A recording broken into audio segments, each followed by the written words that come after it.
بسم الله الرحمن الرحيم. عن أبي أيوب رضي الله تعالى عنه قال قال رسول الله صلى الله تعالى عليه وسلم: إذا قمت في صلاتك فصل صلاة مودع ولا تكلم بكلام تعتذر منه وأجمع اليأس عما في أيدي الناس. رواہ ابن ماجہ۔ نبی کریم صلی اللہ علیہ وسلم کی خدمت میں ایک شخص آئے اور انہوں نے عرض کیا: یا رسول اللہ صلی اللہ علیہ وسلم، عظنی و اوجز، مجھے نصیحت فرما دیجئے اور مختصر سی نصیحت فرما دیجئے۔ آپ صلی اللہ علیہ وسلم نے 3 نصیحتیں ارشاد فرمائیں۔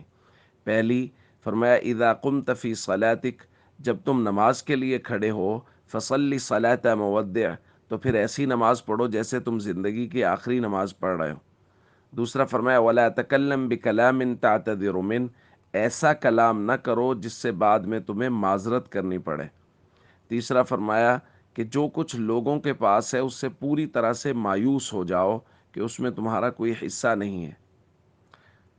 دوستو، یہ 3 نصیحتیں ہیں۔ ایک یہ ہے کہ ہر نماز کو آخری نماز سمجھ کے پڑھو۔ ظاہر ہے اگر ہر نماز کو آخری نماز سمجھ کے پڑھیں گے تو پوری توجہ کے ساتھ، دھیان کے ساتھ نماز پڑھیں گے۔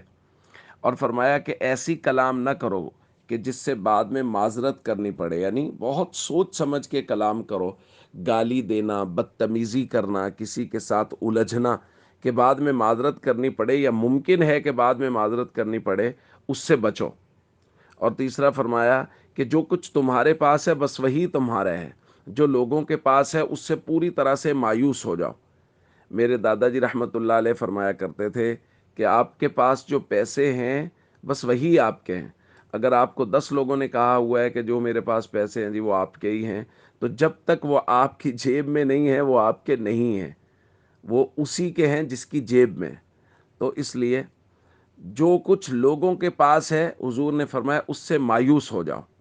اس لیے ہم سب کو چاہیے نبی کریم صلی اللہ علیہ وسلم کی مبارک نصائح پر مکمل طریقے سے عمل کریں، نماز کو پورے دھیان اور توجہ کے ساتھ پڑھیں، بات کرنے سے پہلے سوچیں کہ کہیں بعد میں معذرت تو نہیں کرنی پڑے گی، اور جو کچھ لوگوں کے پاس ہے اس سے پوری طرح سے مایوس ہو جائیں۔